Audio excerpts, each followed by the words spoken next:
talk some more earnings and autos and the future of driving. Back with us, the Chief Executive Officer of Cerence Incorporated, Sanjay Dhawan. After the earnings, Sanjay, your stock rallied up off the lows today, closing just 4% down and barely notching any red on a 420% rally over the past year.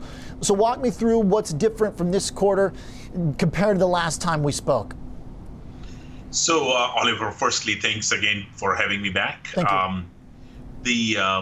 We focus on the fundamentals of our business, and what we announced today were, numbers which I'm very, very proud of.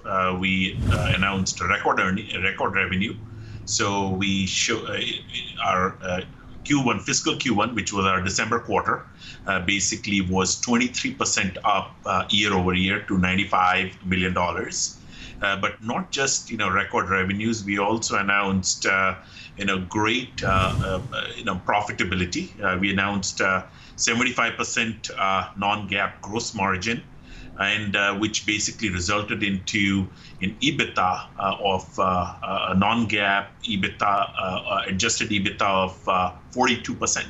So I'm extremely proud of the numbers because very few companies can say that they grew 23% on top line and with 42% of adjusted EBITDA. This obviously resulted into earnings per share of 59 cents per share. So overall, great results. Along with these results, we announced a few key announcements. And the first one was we won back the next-gen platform of Stellantis. Stellantis is a new auto OEM which was basically recently created with the combination of PSA and FCA. And so they will be in the top, I think the top 3 OEMs in the world, and they basically chose us, as the software conversational AI platform for their next generation platform. So that was a great, product announcement as well that we did along with our earnings.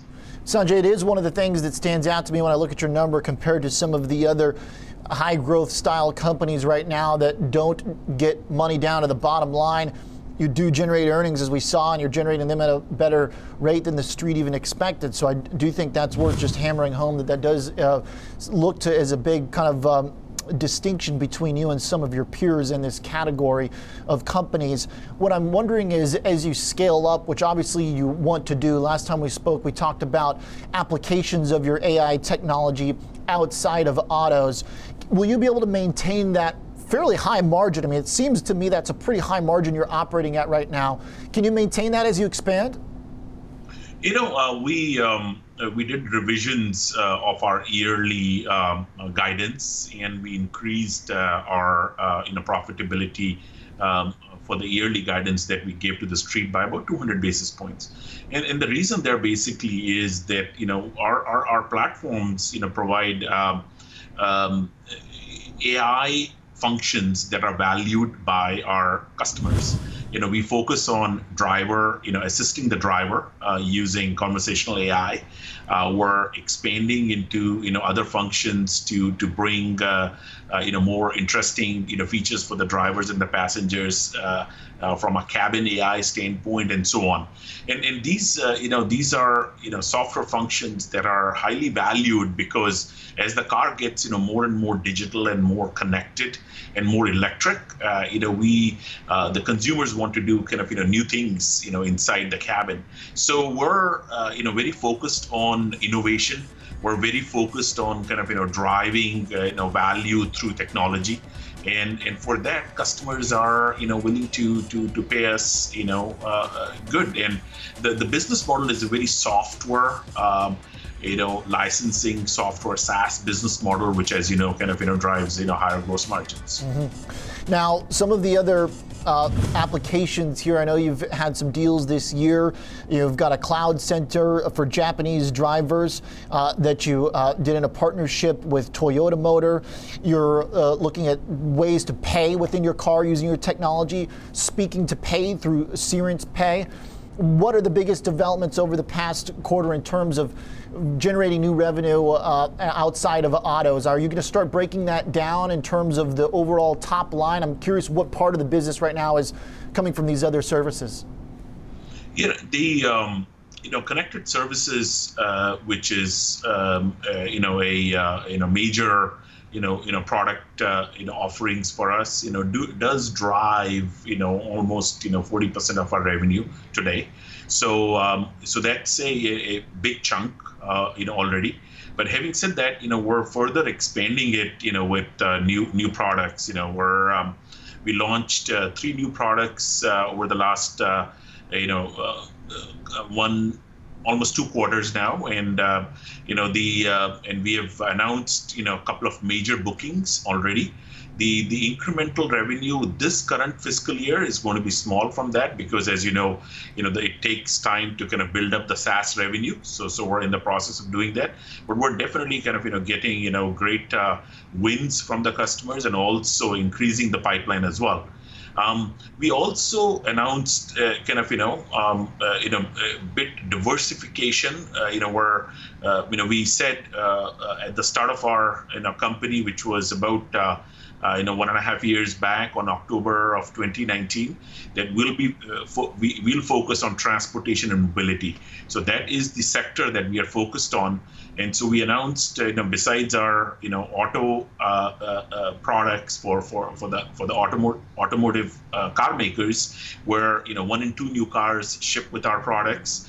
We also announced products for 2-wheelers now. So we're going after 2-wheelers with our first customer already announced. And then we also announced the product for elevators, right? So with COVID-19 and so on, nobody wants to touch any buttons. They basically want to use conversational AI, for makes sense. Calling the elevator, and also using voice biometrics, that we use for Cerence Pay to authenticate a user. Same technology can be used in elevators to authenticate a user if they're authorized to go on a certain floor or not. Hey, Sanjay, I have 2 questions here. We're almost out of time, but I want to make sure we get to both of them. Firstly is the contactless payment. Are these agreements or bookings or plans that are set in stone that, let's say we all get back to old life and we get to touch stuff again? Or are they going to say, yeah, what, we don't need that tech right now? Or do you think this is permanent? Well, I think it's very permanent, right? I mean, just when I go to buy for gas, with COVID-19, obviously, I'm very hesitant to kind of touch the pads there. But even pre-COVID-19, right? It'll be very convenient to drive my car up to the pump and say, hey, Cerence, pay $50 on 15, and let the technology basically figure it out, right? Why do I have to take my credit card and swipe and add my zip code and all that stuff, right? Yeah. So contactless payments are here to stay, even post-COVID-19. Sanjay, last point is, right now we're hearing about trouble in the supply chain for semiconductors. Clearly, you're a consumer of semiconductors, are a big part of the supply chain, right? Are you seeing any holdups right now? Are you able to get what you need to create your tech?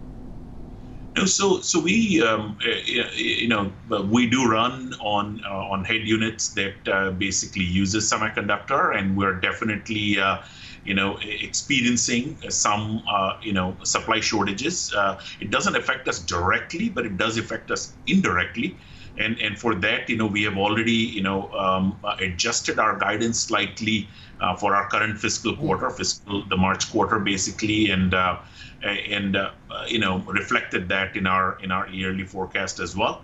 I'm certainly hoping that this supply chain issue, which is temporary, will go away very, very soon. Sanjay, and are there particular suppliers right now that are having the biggest shortages you can give us insight on? It's I would let them kind of give you the details in terms of kind of where the exact shortages are. All I'll say is that I think what happened was that in April-May timeframe, when the number of car factories were shut down, the forecasts were taken down, and then they were not switched. The forecasts were not aggressively switched back on. And as you and I both know, it takes a certain amount of weeks to bake a wafer. So you cannot turn things on and off, just very, very quickly. And I think we're going through that, that glitch that took place almost 6 months back. Okay. Sanjay, thanks for the details. Looking forward to, as always, continuing this. And once again, nice job on the quarter. Seems like the trend still is very much intact. Thanks for being here. No, thank you so much. Thank you. Sanjay Dhawan, Chief Executive Officer at Cerence. CRNC is the tech